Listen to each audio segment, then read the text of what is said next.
We want to make sure we're monitoring our colleagues' behaviors to make sure that they're doing things correctly based on our trained standards, that they're compliant with all of our security protocol, that they're selling effectively, and then most importantly, that they're taking care of our valued customers.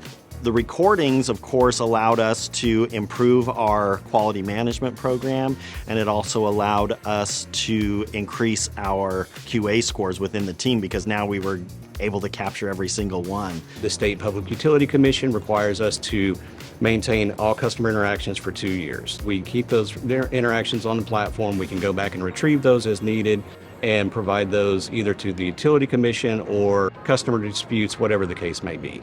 If we have a question about something that happened on an interaction, for example, a guest says that we claimed something, we can always refer back to that recorded call to find out, what actually happened on that interaction and who said what.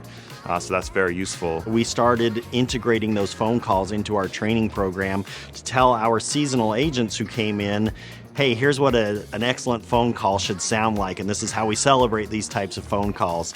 It allowed us also to integrate a lot of phone calls into our e-learning programs, which we just weren't doing before. We use call masking. We initiate the call masking within our customer information system. If they click on any field that contains personal identifying information, it sends a signal basically to NICE CXone to start masking that call. It allows us to maintain those technologies and solutions on one platform, which makes it in turn easier for us as an IT department to administer and manage.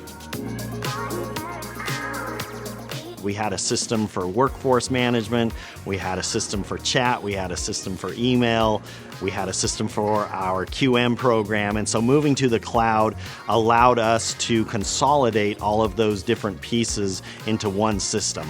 Being an electric company, you will see traditional spikes based on the weather. You can predict some of those spikes, but if there are other outside issues, whether it's a billing issue or an issue with the market, we can scale up and down as needed. And we needed to upgrade and update our systems. And so moving to the cloud made a lot of sense for us both financially and technically. The difference between monthly cost versus a very large upfront cost for hardware, software licensing, etc.